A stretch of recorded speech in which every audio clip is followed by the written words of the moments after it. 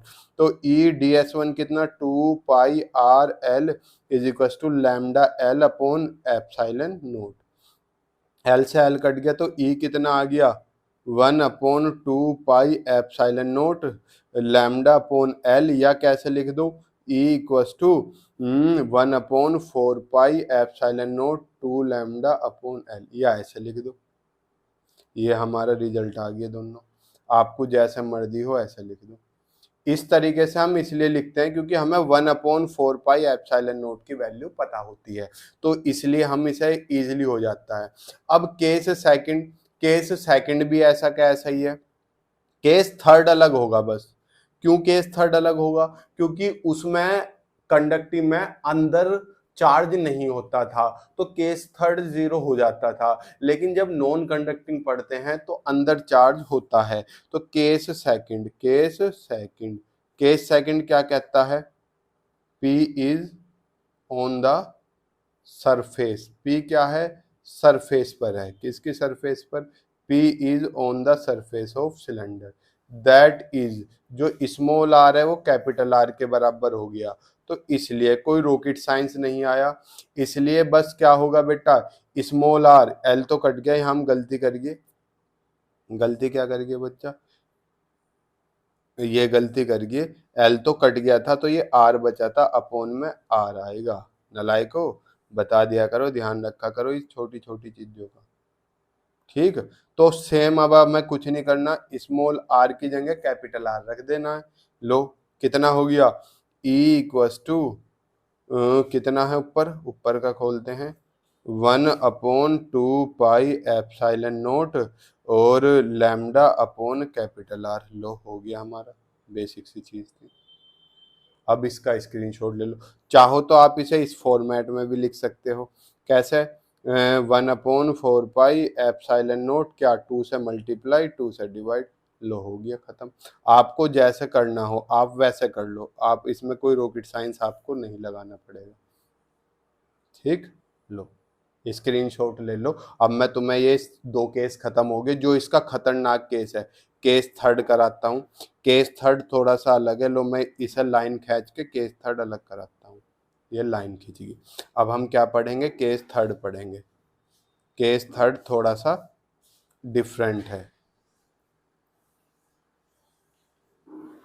Case third, क्योंकि अब तक हमने जो कंडक्टिंग पढ़ते हुए आए हैं, ये हम बीएससी की बात कर रहा हूँ, तो पहली क्लास में 12th की बात कर रहा हूँ, जो हम अब तक कंडक्टिंग स्फीयर पढ़ते आए हैं। नॉन कंडक्टिंग हम पहली बार पढ़ने वाले हैं, तो आपको दिल कलेजा सब थाम के बैठना है। तो हमने मान लिया पॉइंट जो P है आपका, चलो मैं यहाँ फिगर बना देता हूँ, ये यहाँ पर छोटी सी, ये आपका सिलेंडर है, छोटी सी फिगर बना रहा हूँ। ये अंदर पूरे पे चार्ज कितना फैला हुआ, पूरे पे चार्ज क्यों है, लेकिन जो आपका पॉइंट है वो कहीं यहाँ है, ठीक। तो हमें क्या बनाना पड़ेगा, यहाँ पर छोटी सी सरफेस बनानी पड़ेगी। अब इस पे कितना चार्ज है हमें ये निकालना पड़ेगा। अगर हम इस रीजन पे कितना चार्ज है ये निकाल पाए, इस रीजन पे कितना चार्ज है, तो हमारा डेरिवेशन खत्म, डेरिवेशन में कुछ नहीं बचा। अगर इस रीजन में चार्ज निकाल पाए तो अभी निकलवा दूंगा, घबराने की जरूरत है नहीं, ठीक। फ्रॉम गोसलो क्या, पहले तो लिख दूं, P lies inside the cylinder, यानी कि जो आर है आपका कैपिटल आर से सोल रहा है। Let in this case it carries charge Q dash. Sir अब तक क्यों ही मानते आए हैं, देखो समझो, मैंने कहा इस पे चार्ज क्यों है, बड़े ध्यान से समझना, इस पे चार्ज क्यों है, कितना चार्ज है क्यों, मैंने कहा इस रीजन में कितना चार्ज है, आपने कहा क्यों, मैंने कहा इस रीजन में कितना चार्ज है, आपने कहा क्यों, मैंने कहा इस रीजन में कितना चार्ज है क्यों, क्योंकि ये हिस्सा तो खाली है, इसमें तो कोई चार्ज नहीं। लेकिन जब मैंने कहा इस रीजन में कितना चार्ज है इस छोटे से में, तो क्या क्यों ही होगा, नहीं, चार्ज इस छोटे से रीजन में डिफरेंट होगा, क्यों तो पूरे पे था, तो यहाँ क्या होगा, कम चार्ज होगा। तो मुझे इस क्यू डैश की वैल्यू निकालनी है, तो अब मैं क्या करता हूं, इस क्यू डैश की वैल्यू निकलवाता हूं। ठीक है, वॉल्यूम चार्ज डेंसिटी तो सेम ही होगी, अगर उससे समझ में नहीं आ रहा तो आप एक सिंपल सा लॉजिक लगा सकते हो, क्या, charge carried by volume pi R square L is equal to Q. जो मेरा पाई आर स्क्वायर वॉल्यूम था पूरा का पूरा, इसकी रेडियस क्या थी कैपिटल आर, और लेंथ कितनी थी एल, तो इसका पूरा कितना कवर कर रहा था, यो क्यों चार्ज कवर कर रहा था, तो मैं एक की कीमत निकाल लूंगा। So the charge carried by unit volume, unit volume कितना लेगा, इसे डिवाइड कर दोगे। सर ये नहीं समझ में आया हमारी, इसे बताओ हमें। अरे यार 10 मैंगो जो हैं वे 50 रुपीज के हैं, कितने के, 50 के, तो एक मैंगो कितने का, 50/10, 5 रुपए का ना हो गया, ऐसे ही तो निकलता है। मैंने क्या करा, मुझे इतने वॉल्यूम का पता था, मैंने एक का निकाल लिया, अब मुझे कितने का निकालना, कितने का निकालना चांद मेरे चार्ज, उस वॉल्यूम का, इसका स्मॉल आर ही तो मानना है मैंने। अरे यार रीजन ही तो छोटा हुआ, लेंथ तो पूरी है। ठीक, लो इसे रफ कर देता हूं। सो या therefore charge carried by volume pi R square L will be. अब मुझे क्या, एक की कॉस्ट पता चल गई, तो क्या मैं 10 की कॉस्ट नहीं निकाल सकता, एक बनाना ही कॉस्ट 20 रुपीज है, तो 10 की कितनी होगी, 20 इंटू 10, बेसिक सी चीज है, इसमें कोई रॉकेट साइंस नहीं है। अब मुझे एक की पता है, मुझे इतने का निकालना है, तो मैं क्या करूंगा, इससे इसकी मल्टीप्लाई कर दूंगा, बताओ क्या था, तो मैं क्या करूंगा, इससे मुझे क्यू डैश की वैल्यू पता चल गई, एक जो है इसमें मैं टोटल की जिसकी निकाल ली है उसकी मल्टीप्लाई कर दूंगा, पाई से पाई कट गया, एल से एल कट गया, तो मेरे पास क्यू डैश की वैल्यू कितनी आ गई चांद मेरे, बताओ क्यू डैश की वैल्यू कितनी आ गई मेरे पास, Q into R square upon, ये मेरे पास क्यू डैश की वैल्यू आ गई। अब आप कुछ भी कर सकते हो, अब आप कुछ भी करके इसे कंप्लीट कर सकते हो। सर कैसे कंप्लीट करेंगे, अरे क्यों डैश निकल ही आया। अब मैं इस छोटे से हिस्से में भी आपको बता सकता हूँ, इलेक्ट्रिक फील्ड किसके बराबर है, 1/2 pi epsilon naught Q upon R, यही तो था। अब क्यू की वैल्यू रख दो, अब आप इसे कर सकते हो इजीली। ये क्या दे रहा हूं मैं, होमवर्क में दे रहा हूँ HW, ये आपको मैं HW दे रहा हूँ, या मैं ही कराऊं। चलो नीचे स्लाइड खत्म हो गई है, इसका स्क्रीनशॉट ले लो, ले लिया, मैं ऊपर की साइड करा देता हूँ रफ करके। नीचे स्लाइड मैंने एक एक्स्ट्रा डाली नहीं, पता नहीं क्यों नहीं डाली, कोई बात नहीं, कोई रॉकेट साइंस नहीं है। ठीक है, कितना, E dot D S, D S की वैल्यू आपको पता है 2πr L is equal to Q upon epsilon naught, Q की वैल्यू आप निकाल चुके, Q into R square upon epsilon naught. यही तो होगा। तो ई की वैल्यू कितनी आ गई चांद मेरे, टू, क्यू एल की जगह, क्यू की जगह क्या आ गया, lambda L into R square upon 2 pi r l into R square into epsilon naught. कोई रॉकेट साइंस नहीं, ये 2 पाई r l मल्टीप्लाई में था, डिवाइड में पहुंच गया, देखो l से l कट गई, r से एक पावर कट गई, तो E बराबर कितना आ गया, 1/2 pi epsilon naught lambda r upon R square. आप चाहो तो इसे 4 की पावर में भी लिख सकते हो। अब यहाँ आप चीज ध्यान से एनालाइज करना, ठीक। इसमें क्या था, इसमें ई आ रहा है आर के डायरेक्टली प्रोपोर्शनल आ रहा है। इस वाले केस में देखो, इसमें तो स्मॉल आर है नहीं, इसमें देखो इसमें ई क्या आ रहा है, स्मॉल आर के इनवर्सली प्रोपोर्शनल। अब आप कंडक्टिंग सिलेंडर में आ जाओ, इसमें भी इनवर्सली है, ये रहा। तो इस चीज को थोड़ा याद रख के चलना, आगे ये काम आएगी। यहाँ पर हम अपनी वाणी को विराम देते हैं। हमने 3 टॉपिक आज कवर करे हैं, एक वायर, एक कंडक्टिंग सिलेंडर और एक नॉन कंडक्टिंग सिलेंडर। अब जो कल की क्लास होगी, कल की क्लास में हम शीट लेंगे, और शीट होते ही plane sheet, charge plane sheet होते ही आपकी ये यूनिट खत्म है। मिलते हैं आपसे कल, तब तक के लिए खुश रहिए, मुस्कुराते रहिए। जय हिंद, जय भारत, प्रणाम, शुभ संध्या।